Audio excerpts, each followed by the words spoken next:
അപ്പസ്തോല പ്രവർത്തനങ്ങൾ അധ്യായം 7. സ്തെഫാനോസിന്റെ പ്രസംഗം. പ്രധാന പുരോഹിതൻ ചോദിച്ചു, ഇതെല്ലാം സത്യമാണോ? അവൻ പ്രതിവചിച്ചു, സഹോദരന്മാരെ, പിതാക്കന്മാരെ, കേട്ടുകൊള്ളുവിൻ.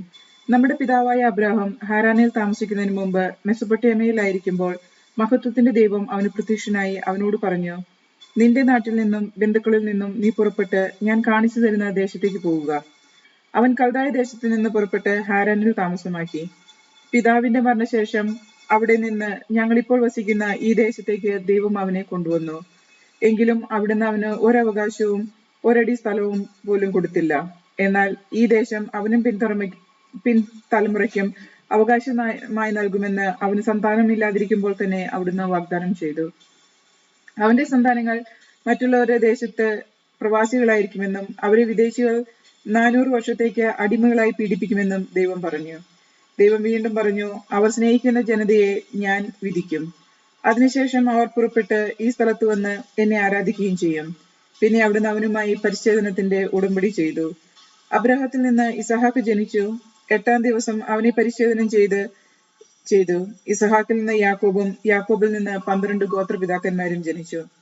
ഈ ഗോത്രപിതാക്കന്മാർ അസൂയ കൊണ്ട് ജോസഫിനെ ഈജിപ്തുകാർക്ക് വിറ്റു. എന്നാൽ ദൈവം അവനോടുകൂടി ഉണ്ടായിരുന്നു. അവിടുന്ന് അവനെ എല്ലാ ദുരിതങ്ങളിൽ നിന്നും രക്ഷിച്ചു. ഈജിപ്തിലെ രാജാവായ ഫറവോയുടെ മുമ്പിൽ അവനെ സമ്മതനും ജ്ഞാനിയുമാക്കി. രാജാവ് അവനെ ഈജിപ്തിന്റെയും തന്റെ ഭവനം മുഴുവന്റെയും മേൽ ഭരണാധികാരിയായി നിയമിച്ചു. അങ്ങനെയിരിക്കെ ഈജിപ്തിലും കാനാനിലും ക്ഷാമവും വലിയ കഷ്ടതയും ഉണ്ടായി. നമ്മളുടെ പിതാക്കന്മാർക്ക് ഭക്ഷ്യധാന്യങ്ങൾ ഇല്ലാതെ വന്നു. ഈജിപ്തിൽ ധാന്യമുണ്ടെന്ന് കേട്ട് യാക്കോബ് തന്റെ പിതാക്കന്മാരെ അങ്ങോട്ട് അയച്ചു. അവർ 2 പ്രാവശ്യം ചെന്നപ്പോൾ ജോസഫ് സഹോദരന്മാർക്ക് തന്നെ വെളിപ്പെടുത്തി. ജോസഫിന്റെ കുടുംബത്തെക്കുറിച്ച് ഫറവോയും മനസ്സിലാക്കി. ജോസഫ് ആളയച്ച് പിതാവായ യാക്കോബിനെയും അവന്റെ എല്ലാ ബന്ധുക്കളെയും വരുത്തി. അവർ 75 പേരുണ്ടായിരുന്നു. യാക്കോബ് ഈജിപ്തിലേക്ക് പോയി. അവനും നമ്മുടെ പിതാക്കന്മാരും മരിച്ചു. അവരെ ഷെക്കമിലേക്ക് കൊണ്ടുവന്ന് കല്ലറയിൽ സംസ്കരിച്ചു. ഈ കല്ലറ അബ്രാഹാം ഷെക്കമിലെ ഏമോറിന്റെ പുത്രന്മാരിൽ നിന്ന് വെള്ളി നാണയം കൊടുത്ത് വാങ്ങിയതാണ്. അബ്രാഹത്തോട് ദൈവം ചെയ്ത വാഗ്ദാനം പൂർത്തിയാകാറായപ്പോൾ ഈജിപ്തിലെ ജനം വളർന്നു തുടങ്ങി. അവസാനം ജോസഫിനെ അറിയാത്ത ഒരു രാജാവ് അവിടെ അധികാരത്തിൽ വന്നു. അവൻ നമ്മുടെ വംശത്തെ വഞ്ചിച്ചുകൊണ്ട് പിതാക്കന്മാരോട് ക്രൂരമായി പെരുമാറി. ശിശുക്കൾ ജീവിക്കാതിരിക്കാൻ അവരെ പുറത്തെറിഞ്ഞ് കളയുന്നതിന് നിർബന്ധിച്ചു. ഈ കാലത്ത് മോശ ജനിച്ചു. അവൻ ദൈവത്തിന് പ്രിയങ്കരനായിരുന്നു. 3 മാസത്തോളം പിതൃഭവനത്തിൽ അവൻ വളർന്നു. പുറത്തെറിഞ്ഞപ്പെട്ട അവനെ ഫറവോയുടെ പുത്രി എടുത്ത് സ്വന്തം മകനായി വളർത്തി. ഈജിപ്തുകാരുടെ എല്ലാ വിജ്ഞാനവും മോശ നേടി. വാക്കിലും പ്രവൃത്തിയിലും അവൻ കരുത്തുറ്റവനായിരുന്നു. അവന് 40 വയസ്സ് കഴിഞ്ഞപ്പോൾ തന്റെ സഹോദരന്മാരായ ഇസ്രായേൽ മക്കളെ സന്ദർശിക്കാൻ അവൻ അഭിലഷിച്ചു. അവരിൽ ഒരാൾ ഉപദ്രവിക്കപ്പെടുന്നത് കണ്ട് അവൻ സഹായത്തിനെത്തി. ഈജിപ്തുകാരെ അടിച്ചു വീഴ്ത്തി ഉപദ്രവിക്കപ്പെട്ടവന് വേണ്ടി പ്രതികാരം ചെയ്യുകയും ചെയ്തു. ദൈവം അവരെ താൻ മുഖാന്തരം മോചിപ്പിക്കുമെന്ന് സഹോദരർ മനസ്സിലാക്കുമെന്നാണ് അവൻ വിചാരിച്ചത്. എന്നാൽ അത് അവർ മനസ്സിലാക്കിയില്ല.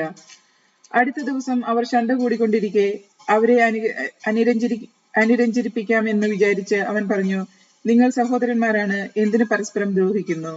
അപ്പോൾ അയൽക്കാരനെ ഉപദ്രവിച്ചുകൊണ്ടിരുന്നവൻ മോശയെ തട്ടിമാറ്റിയിട്ട് പറഞ്ഞു, ഞങ്ങളുടെ മേൽ അധികാരിയും വിധികർത്താവുമായി ആര് നിന്നെ നിയമിച്ചു? ഇന്നലെ ഈജിപ്തുകാരനെ കൊന്നതുപോലെ എന്നെയും കൊല്ലാനാണോ ഭാവം? ഇത് കേട്ട് മോശ മിദിയാനിലേക്ക് ഓടിപ്പോയി. അവിടെ പരദേശിയായി ജീവിച്ചു. അവിടെ വെച്ച് അവന് 2 പുത്രന്മാർ ജനിച്ചു. 40 വർഷങ്ങൾക്ക് ശേഷം സീനായ് മലയുടെ മരുപ്രദേശത്ത് ഒരു മുൾപ്പടർപ്പിനുള്ളിൽ അഗ്നിജ്വാലയുടെ മധ്യേ ഒരു ദൂതൻ അവന് പ്രത്യക്ഷനായി. മോശ ആ ദർശനത്തിൽ അത്ഭുതപ്പെട്ടു. സൂക്ഷിച്ചു നോക്കാൻ അവൻ അടുത്തേക്ക് ചെന്നു. അപ്പോൾ കർത്താവിന്റെ സ്വരം കേട്ടു, നിന്റെ പിതാക്കന്മാരുടെ ദൈവമാണ് ഞാൻ, അബ്രാഹത്തിന്റെയും ഇസഹാക്കിന്റെയും യാക്കോബിന്റെയും ദൈവം. ഭയവിഹ്വലനായ മോശ അങ്ങോട്ട് നോക്കാൻ ധൈര്യപ്പെട്ടില്ല. കർത്താവ് അവനോട് പറഞ്ഞു, നിന്റെ പാദരക്ഷകൾ അഴിച്ചു മാറ്റുക. നീ നിൽക്കുന്ന സ്ഥലം പരിശുദ്ധമാണ്. ഈജിപ്തിൽ എന്റെ ജനം അനുഭവിക്കുന്ന പീഡനങ്ങൾ ഞാൻ വ്യക്തമായി കണ്ടു. അവരുടെ ദീനരോധനം ഞാൻ കേട്ടു. അവരെ വിമോചിപ്പിക്കാൻ ഞാൻ ഇറങ്ങി വന്നിരിക്കുന്നു. വരൂ, നിന്നെ ഞാൻ ഈജിപ്തിലേക്ക് അയക്കും. ഞങ്ങളുടെ മേൽ അധികാരിയും വിധികർത്താവുമായി നിന്നെ ആര് നിയമിച്ചു എന്ന് അവർ നിരാകരിച്ച മോശയെ തന്നെ മുൾപ്പടർപ്പിൽ പ്രത്യക്ഷനായ ദൂതൻ വഴി ദൈവം അവരുടെ അധികാരിയും വിമോചകനുമായി അയച്ചു. ഈജിപ്തിലും ചെങ്കടലിലും 40 വർഷം മരുഭൂമിയിലും അത്ഭുതങ്ങളും അടയാളങ്ങളും പ്രവർത്തിച്ചുകൊണ്ട് അവൻ അവരെ നയിച്ചു. ദൈവം നിങ്ങളുടെ സഹോദരരിൽ നിന്ന് എന്നെപ്പോലെ ഒരു പ്രവാചകനെ നിങ്ങൾക്കായി ഉയർത്തും എന്ന് ഇസ്രായേൽ മക്കളോട് പ്രഖ്യാപിച്ചത് ഈ മോശയാണ്. സീനായ് മലയിൽ വെച്ച് തന്നോട് സംസാരിച്ച ദൂതനും നമ്മുടെ പിതാക്കന്മാരോട് കൂടെ മരുഭൂമിയിൽ സംഘത്തിലായിരുന്നവനും നിങ്ങൾക്ക് നൽകാനായി ജീവവചസ്സുകൾ സ്വീകരിച്ചവനും ഇവനാണ്. നമ്മുടെ പിതാക്കന്മാർ അവനെ അനുസരിച്ചില്ല. അവർ അവനെ നിരാകരിക്കുകയും ഉള്ളുകൊണ്ട് ഈജിപ്തിലേക്ക് തിരിയുകയും ചെയ്തു. അവർ അഹ്റോനോട് ആവശ്യപ്പെട്ടു, ഞങ്ങളെ നയിക്കാൻ ദേവന്മാരെ നിർമ്മിച്ചു തരിക. ഞങ്ങളെ ഈജിപ്തിൽ നിന്ന് നയിച്ചു കൊണ്ടുവന്ന മോശയുണ്ടല്ലോ, അവൻ എന്ത് സംഭവിച്ചുവെന്ന് അറിഞ്ഞുകൂടാ. അവർ ആ ദിവസങ്ങളിൽ ഒരു കാളക്കുട്ടിയെ നിർമ്മിച്ച് ആ വിഗ്രഹത്തിന് ബലിയർപ്പിച്ചു. സ്വന്തം കരവേലയിൽ അവർ ആഹ്ലാദ പ്രകടനം നടത്തി. ദൈവം അവരിൽ നിന്ന് മുഖം തിരിക്കുകയും ആകാശശക്തികളെ ആദരിക്കാൻ അവരെ കൈവിടുകയും ചെയ്തു. പ്രവാചകന്മാരുടെ പുസ്തകത്തിൽ ഇപ്രകാരം രേഖപ്പെടുത്തിയിരിക്കുന്നു: ഇസ്രായേൽ ഭവനമേ, 40 വർഷം മരുഭൂമിയിൽ നിങ്ങൾ എനിക്ക് ബലിമൃഗങ്ങളെ നൽകുകയോ ബലി അർപ്പിക്കുകയോ ചെയ്തിട്ടുണ്ടോ? ആരാധിക്കാനായി നിങ്ങൾ നിർമ്മിച്ച ബിംബങ്ങളായ മൊളോക്കിന്റെ കൂടാരവും റോംഫാദേവന്റെ നക്ഷത്രവും നിങ്ങൾ ചുമന്നുകൊണ്ട് നടന്നു. ബാബിലോണിനും അപ്പുറത്തേക്കും നിങ്ങളെ ഞാൻ നാടുകടത്തും. മരുഭൂമിയിൽ നമ്മുടെ പിതാക്കന്മാർക്ക് ഒരു സാക്ഷി കൂടാരമുണ്ടായിരുന്നു. മോശ കണ്ട മാതൃകയിൽ നിർമ്മിക്കണമെന്ന് ദൈവം അവനോട് കൽപ്പിച്ചതനുസരിച്ച് തീർത്ത കൂടാരം. തങ്ങളുടെ മുമ്പിൽ നിന്ന് ദൈവം ബഹിഷ്കരിച്ച വിജാതിയരുടെ ഭൂമിയിലേക്ക് നമ്മുടെ പിതാക്കന്മാർ ജോഷുവൊത്ത് പ്രവേശിച്ചപ്പോൾ അത് കൂടെ കൊണ്ടുവന്നു. ദാവീദിന്റെ കാലം വരെ അത് അവിടെ ഉണ്ടായിരുന്നു. ദൈവം അവനിൽ പ്രസാദിച്ചു. യാക്കോബിന്റെ ദൈവത്തിനായി ഒരാലയം പണിയാൻ അവൻ അനുവാദം അപേക്ഷിച്ചു. എങ്കിലും സോളമനാണ് അവിടത്തേക്ക് ആലയം പണിതത്. എന്നാൽ കരങ്ങളാൽ നിർമ്മിതമായ ഭവനങ്ങളിൽ അത്യുന്നതൻ വസിക്കുന്നില്ല. പ്രവാചകൻ ഇപ്രകാരം പറയുന്നു: സ്വർഗം എന്റെ സിംഹാസനം, ഭൂമി എന്റെ പാദപീഠവും. കർത്താവ് അരുളി ചെയ്യുന്നു: ഏതു തരം ഭവനം നിങ്ങൾ എനിക്ക് വേണ്ടി നിർമ്മിക്കും? ഏതാണ് എന്റെ വിശ്രമസ്ഥലം? ഇവയെല്ലാം എന്റെ കരവേലകൾ തന്നെയല്ലേ? മർക്കടമുഷ്ടിക്കാരെ, ഹൃദയത്തിലും കാതുകളിലും അപരിച്ഛേദിതരെ, നിങ്ങൾ എല്ലായ്പ്പോഴും പരിശുദ്ധാത്മാവിനോട് മല്ലടിക്കുന്നു. നിങ്ങളുടെ പിതാക്കന്മാരെ പോലെയാണ് തന്നെ നിങ്ങളും. ഏത് പ്രവാചകനുണ്ട് നിങ്ങളുടെ പിതാക്കന്മാർ പീഡിപ്പിക്കാത്തതായി? നീതിമാനായവന്റെ ആഗമനം മുൻകൂട്ടി അറിയിച്ചവരെ അവർ കൊലപ്പെടുത്തി. നിങ്ങൾ അവരെ ഒറ്റിക്കൊടുക്കുകയും വധിക്കുകയും ചെയ്തു. നിങ്ങൾക്ക് ദൈവദൂതരിലൂടെ നിയമം ലഭിച്ചു, എങ്കിലും നിങ്ങൾ അത് പാലിച്ചില്ല. സ്തെഫാനോസിനെ വധിക്കുന്നു.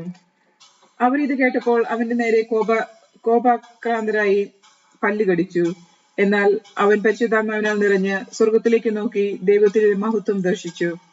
ദൈവത്തിന്റെ വലതുഭാഗത്ത് യേശു നിൽക്കുന്നതും കണ്ടു. അവൻ പറഞ്ഞു, ഇതാ സ്വർഗം തുറന്നിരിക്കുന്നു, മനുഷ്യപുത്രൻ ദൈവത്തിന്റെ വലതുഭാഗത്ത് നിൽക്കുന്നതും ഞാൻ കാണുന്നു.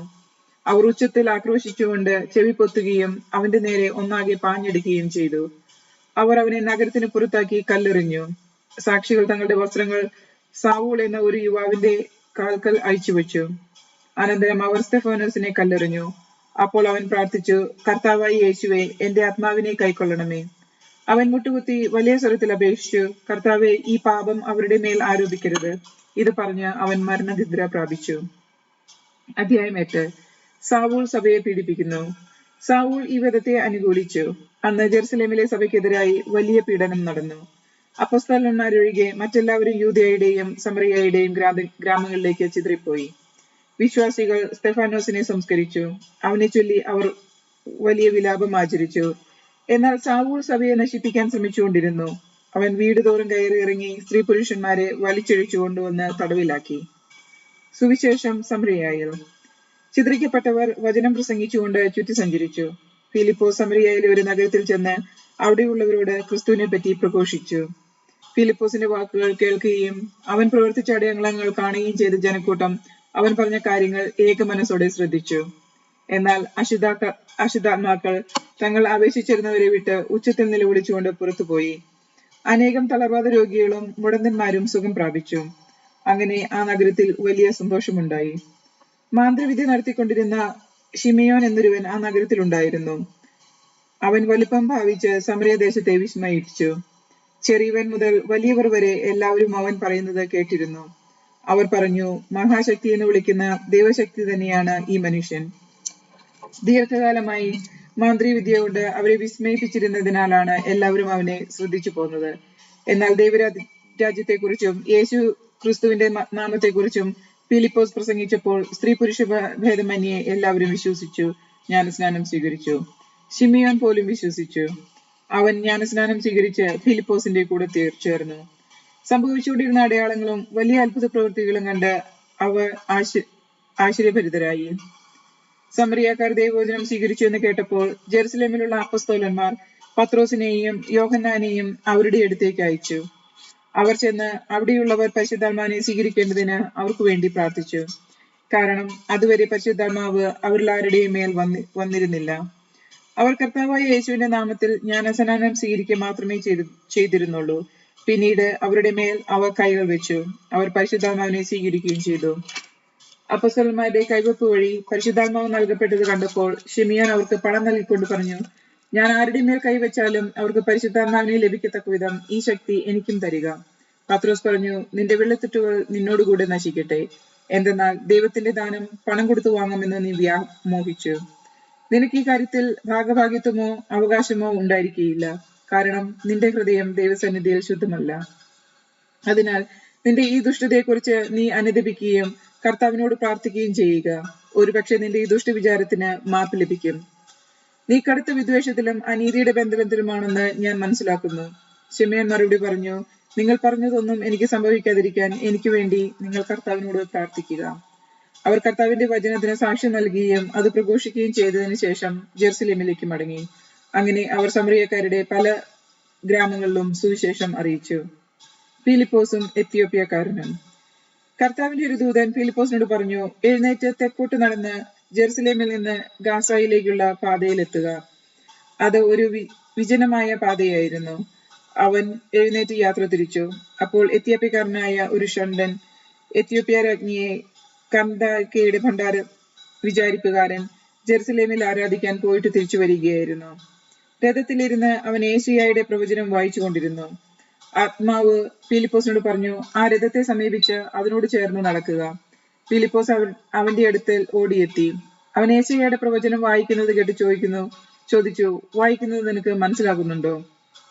അവൻ പ്രതിവചിച്ചു, ആരെങ്കിലും വ്യാഖ്യാനിച്ചു തരാതെ എങ്ങനെയാണ് ഞാൻ മനസ്സിലാക്കുക? രഥത്തിൽ കയറി തന്നോട് കൂടിയിരിക്കാൻ ഫിലിപ്പോസിനോട് അവൻ അപേക്ഷിച്ചു.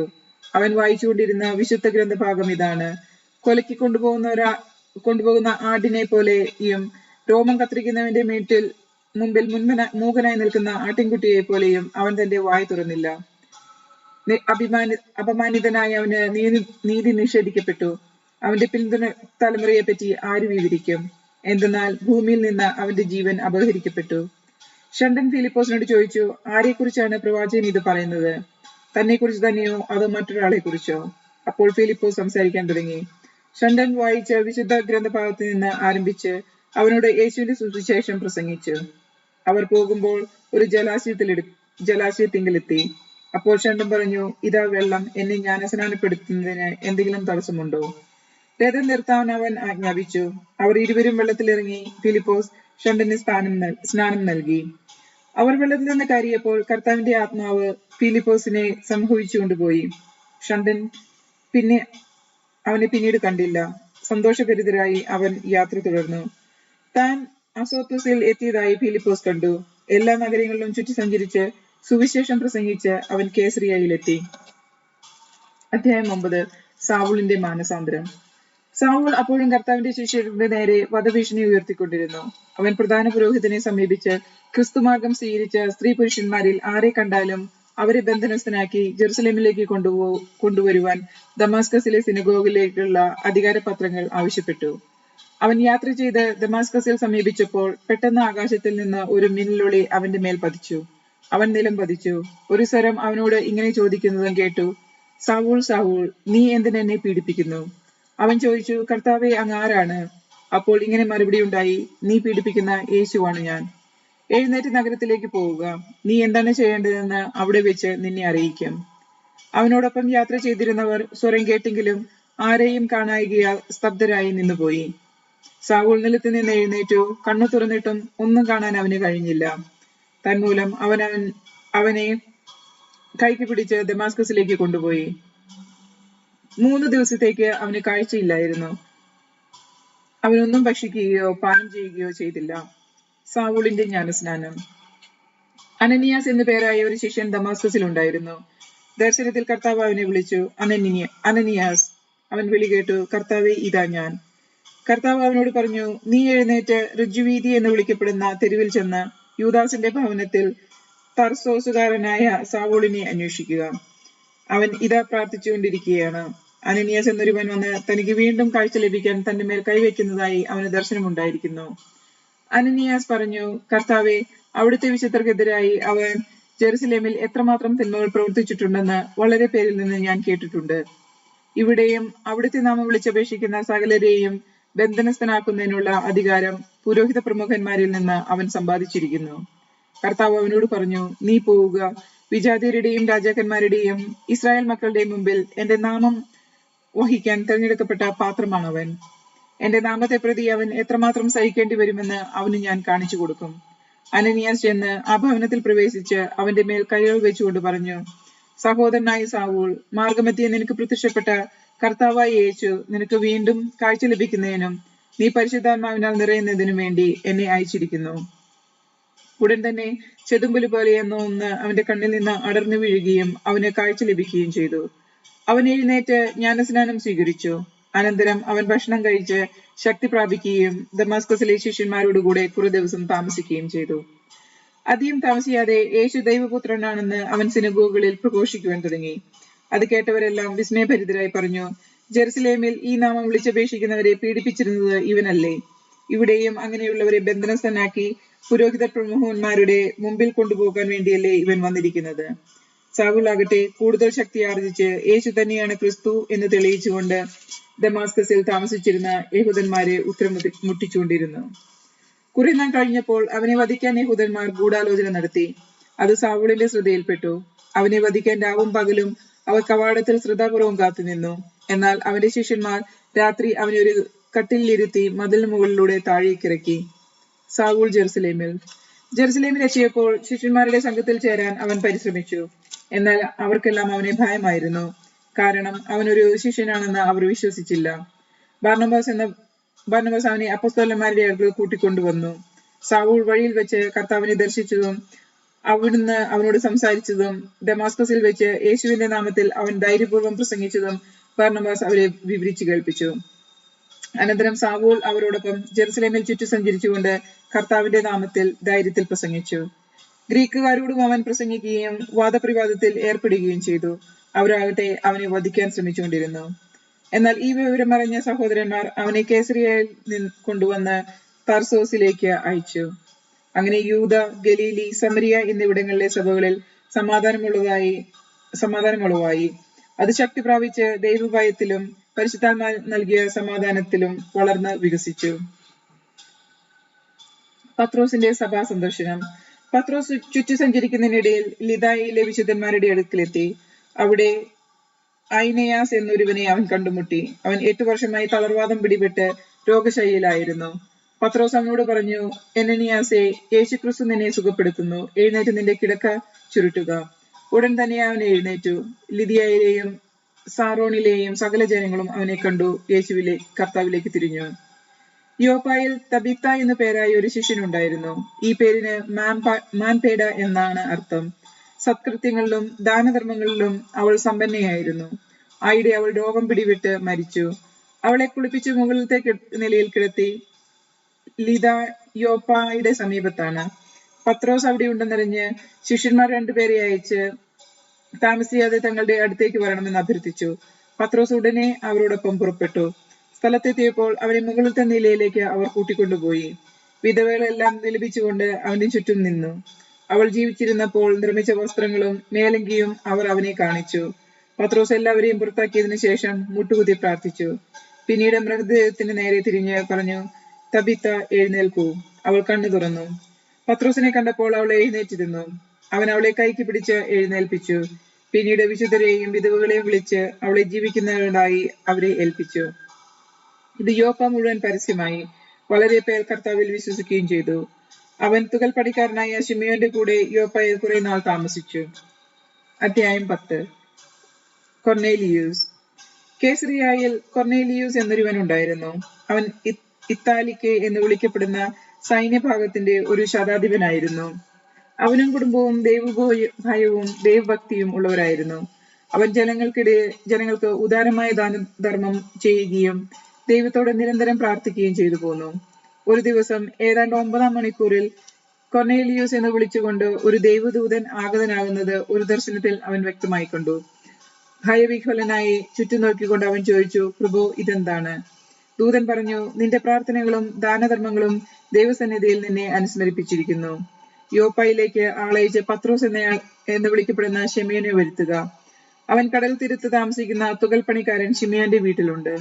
തന്നോട് സംസാരിച്ച ദൂതൻ പോയപ്പോൾ അവൻ 2 ഭൃത്യന്മാരെയും അംഗരക്ഷകന്മാരിൽപ്പെട്ട വിശ്വസ്തനായ ഒരു പടയാളിയെയും വിളിച്ച് എല്ലാം വിശദീകരിച്ചു കൊടുത്തതിനു ശേഷം അവരെ യോപ്പയിലേക്ക് അയച്ചു. അവർ യാത്ര ചെയ്ത് പിറ്റേ ദിവസം നഗരത്തെ സമീപിച്ചപ്പോൾ പത്രോസ് പ്രാർത്ഥിക്കാൻ മട്ടുപ്പാവിലേക്ക് പോവുകയായിരുന്നു. ഏകദേശം 6-ാം മണിക്കൂറായിരുന്നു. അവന് വിശന്നു. എന്തെങ്കിലും ഭക്ഷിക്കണമെന്ന് തോന്നി.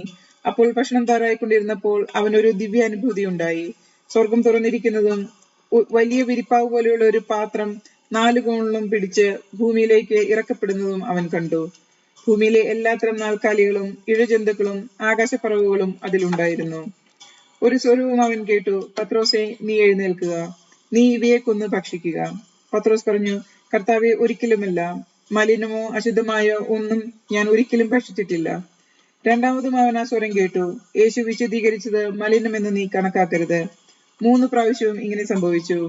ഉടൻ തന്നെ പാത്രം ആകാശത്തിലേക്ക് എടുക്കപ്പെടുകയും ചെയ്തു.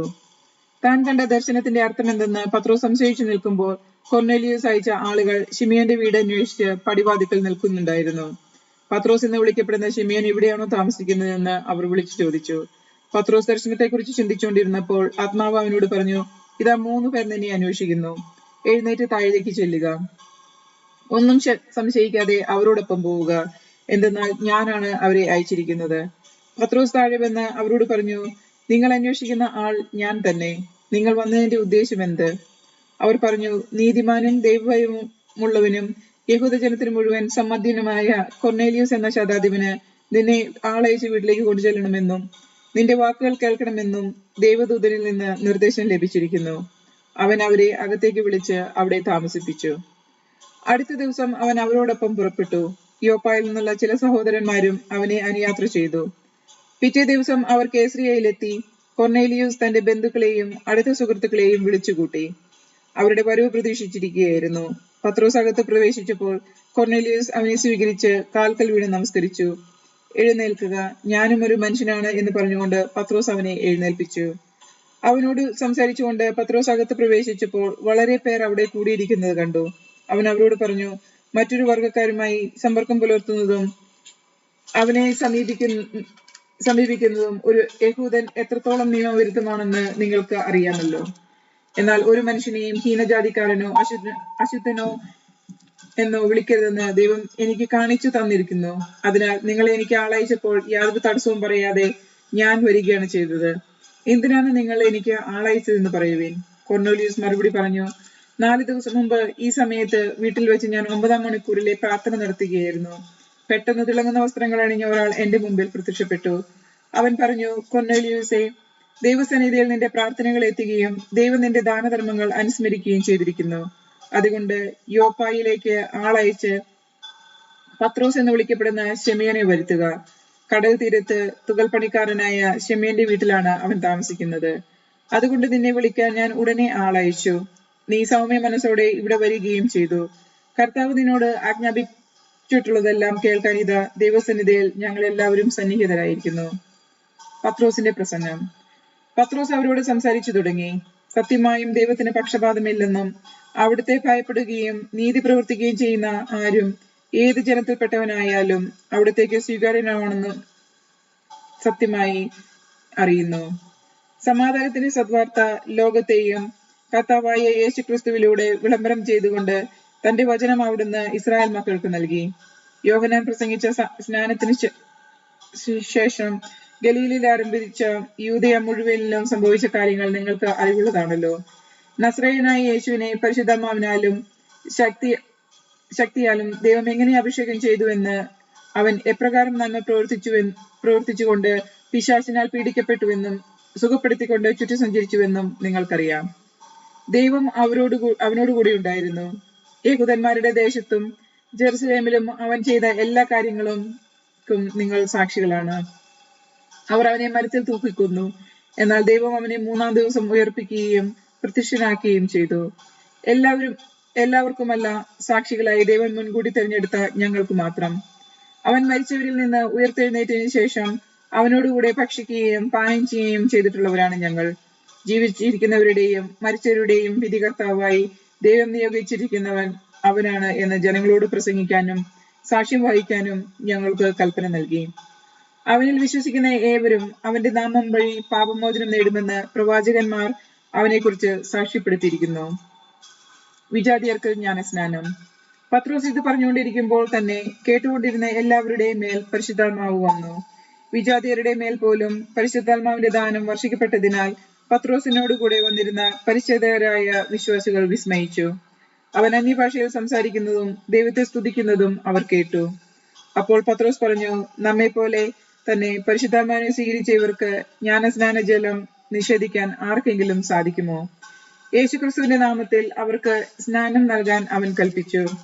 കുറെ ദിവസം തങ്ങളോടുകൂടെ താമസിക്കണമെന്ന് അവർ അവനോട് അഭ്യർത്ഥിച്ചു. അധ്യായം 11. പത്രോസിന്റെ ന്യായവാദം. വിജാതിയരും ദൈവവചനം സ്വീകരിച്ചുവെന്ന് യൂദായിലുണ്ടായിരുന്ന അപ്പോസ്തലന്മാരും സഹോദരന്മാരും കേട്ടു. തന്മൂലം പത്രോസ് ജെറുസലേമിൽ വന്നപ്പോൾ പരിച്ഛേദനവാദികൾ അവനെ എതിർത്തു.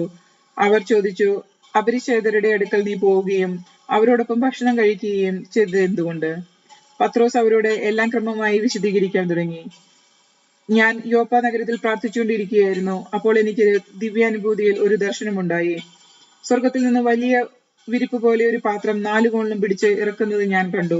അതെന്റെ അടുത്ത് വന്നു. ഞാൻ സൂക്ഷിച്ചു നോക്കിയപ്പോൾ അതിൽ ഭൂമിയിലെ 4 കാലികളും വന്യമൃഗങ്ങളെയും ഇഴജന്തുക്കളെയും ആകാശപ്പറവയെയും കണ്ടു. എന്നോട് സംസാരിക്കുന്ന ഒരു സ്വരം ഞാൻ കേട്ടു, പത്രോസേ, എഴുന്നേൽക്കുക, നീ ഇവയെ കൊന്ന് ഭക്ഷിക്കുക. അപ്പോൾ ഞാൻ മറുപടി പറഞ്ഞു, കർത്താവേ, ഒരിക്കലുമില്ല. ഹീനമായതോ അശുദ്ധമായതോ യാതൊന്നും ഞാൻ ഒരിക്കലും ഭക്ഷിച്ചിട്ടില്ല. സ്വർഗത്തിൽ നിന്ന് 2ാമതും ആ സ്വരം പറഞ്ഞു, ദൈവം വിശദീകരിച്ചതിന് നീ മലിനമെന്ന് വിളിക്കരുത്. 3 പ്രാവശ്യം ഇങ്ങനെ സംഭവിച്ചു. പിന്നീട് എല്ലാം സ്വർഗത്തിലേക്ക് തിരിച്ചെടുക്കപ്പെട്ടു. അപ്പോൾ തന്നെ കേസരിയയിൽ നിന്ന് എന്റെ അടുത്തേക്ക് അയക്കപ്പെട്ട 3 പേർ ഞാൻ താമസിച്ചിരുന്ന വീട്ടിലെത്തി. ഒരു സന്ദേഹവും കൂടാതെ അവരോടൊപ്പം പോകാൻ എനിക്ക് ആത്മാവിന്റെ നിർദ്ദേശമുണ്ടായി. ഈ 6 സഹോദരന്മാരും എന്നെ അനുയാത്ര ചെയ്തു. ഞങ്ങൾ ആ മനുഷ്യന്റെ വീട്ടിൽ പ്രവേശിച്ചു. എന്റെ ഭവനത്തിൽ ഒരു ദൂതൻ നിൽക്കുന്നതായി കണ്ടുവെന്നും അവൻ ഇങ്ങനെ അറിയിച്ചുവെന്നും അവർ പറഞ്ഞു, നീ യോപ്പായിൽ ആളയച്ച് പത്രോസ് എന്ന് വിളിക്കപ്പെടുന്ന ശിമയോനെ വരുത്തുക. നിനക്കും നിന്റെ ഭവനത്തിനും മുഴുവൻ രക്ഷ കിട്ടാനുള്ള കാര്യങ്ങൾ അവൻ നിന്നോട് പറയും. ഞാൻ അവരോട് പ്രസംഗിക്കാൻ തുടങ്ങിയപ്പോൾ മുമ്പ് നമ്മുടെ മേൽ എന്ന പോലെ തന്നെ അവരുടെ മേലും പരിശുദ്ധാത്മാവ് വന്നു. അപ്പോൾ ഞാൻ കർത്താവിന്റെ വാക്കുകൾ ഓർത്തു, യോഹന്നാൻ ജലം കൊണ്ട് സ്നാനം നൽകി, നിങ്ങളാകട്ടെ പരിശുദ്ധാത്മാവിനാൽ സ്നാനം മേൽക്കും. നാം യേശുക്രിസ്തുവിൽ വിശ്വസിച്ചപ്പോൾ ദൈവം നമുക്ക് നൽകിയ അതേ ദാനം അവർക്കും അവിടുന്ന് നൽകിയെങ്കിൽ ദൈവത്തെ തടസ്സപ്പെടുത്താൻ ഞാൻ ആര്? ഈ വാക്കുകൾ കേട്ടപ്പോൾ അവർ നിശബ്ദരായി. ജീവനിലേക്ക് നയിക്കുന്ന അനുതാപം വിജാതിയർക്കും ദൈവം പ്രദാനം ചെയ്തിരിക്കുന്നു എന്ന് പറഞ്ഞുകൊണ്ട് അവർ ദൈവത്തെ മഹത്വപ്പെടുത്തി. സഭ അന്ത്യോക്യയിൽ. സ്തെഫാനോസിനെ സംബന്ധിച്ചുണ്ടായ പീഡനം നിമിത്തം ചിതറിക്കപ്പെട്ടവർ ഫിനീഷ്യ, സൈപ്രസ്, അന്തോക്യ എന്നീ പ്രദേശങ്ങൾ വരെ സഞ്ചരിച്ചു. യഹൂദന്മാരോടല്ലാതെ മറ്റാരോടും അവർ വചനം പ്രസംഗിച്ചിരുന്നില്ല. അക്കൂട്ടത്തിൽ സൈപ്രസിൽ നിന്നുള്ള കിറേനിയിൽ നിന്നുമുള്ള ചിലർ ഉണ്ടായിരുന്നു. അവർ അന്ത്യോക്യയിൽ വന്നപ്പോൾ ഗ്രീക്കുകാരോടും കർത്താവായ യേശുവിനെ കുറിച്ച് പ്രസംഗിച്ചു. കർത്താവിന്റെ കരം അവരോട് കൂടെ ഉണ്ടായിരുന്ന വിശ്വസിച്ച വളരെ പേർ കർത്താവിലേക്ക് തിരിഞ്ഞു. ഈ വാർത്ത ജെറുസലേമിലെ സഭയിലെത്തി. അവർ ബർന്നബാസിനെ അന്ത്യോക്യയിലേക്ക് അയച്ചു. അവർ ചെന്ന് ദൈവത്തിന്റെ കൃപാവരം ദർശിച്ച് സന്തുഷ്ടരാകുകയും കർത്താവിനോട് വിശ്വസ്തയുള്ളവരായി ദൃഢനിശ്ചയത്തോടെ നിലകൊള്ളാൻ അവരെ ഉപദേശിക്കുകയും ചെയ്തു. കാരണം അവൻ പരിശുദ്ധാത്മാവിനാലും വിശ്വാസത്താലും നിറഞ്ഞ ഒരു നല്ല മനുഷ്യനായിരുന്നു. നിരവധി ആളുകൾ കർത്താവിന്റെ അനുയായികളായി തീർന്നു. സൗളിനെ അന്വേഷിച്ച ബർന്നബാസ് തർസോമിലേക്ക് പോയി. അവനെ കണ്ടുമുട്ടിയപ്പോൾ അന്ത്യോക്യയിലേക്ക് കൂട്ടിക്കൊണ്ടുവന്നു. 1 വർഷം മുഴുവൻ അവർ അവിടുത്തെ സഭാസമ്മേളനത്തിൽ പങ്കെടുക്കുകയും വളരെ പേരെ പഠിപ്പിക്കുകയും ചെയ്തു. അന്ത്യോക്യയിൽ വെച്ചാണ് ശിഷ്യന്മാർ ആദ്യമായി ക്രിസ്ത്യാനികൾ എന്ന് വിളിക്കപ്പെട്ടത്. ഇക്കാലത്ത് ജെറുസലേമിൽ നിന്നും പ്രവാചകന്മാർ അന്ത്യോക്യയിലേക്ക് വന്നു. അവരിൽ ഹാഗാബോസ് എന്നൊരുവൻ എഴുന്നേറ്റ് ലോകവ്യാപകമായ ഒരു വലിയ ക്ഷാമം ഉണ്ടാകും എന്ന് പരിശുദ്ധാത്മാവിനാൽ പ്രചോദിതനായി പ്രവചിച്ചു. ക്ലൗദിയൂസിന്റെ ഭരണകാലത്ത് ഈ ക്ഷാമമുണ്ടായി. ശിഷ്യരെല്ലാവരും തങ്ങളുടെ കഴിവനുസരിച്ച് യൂദയിൽ താമസിച്ചിരുന്ന സഹോദരർക്ക് ദുരിതാശ്വാസം എത്തിച്ചു കൊടുക്കുവാൻ തീരുമാനിച്ചു. ബർന്നബാസും സാവൂളും വഴി സഹായം ശ്രേഷ്ഠന്മാർക്ക് എത്തിച്ചു കൊടുത്തുകൊണ്ട് അവർ അത് നിർവഹിക്കുകയും ചെയ്തു.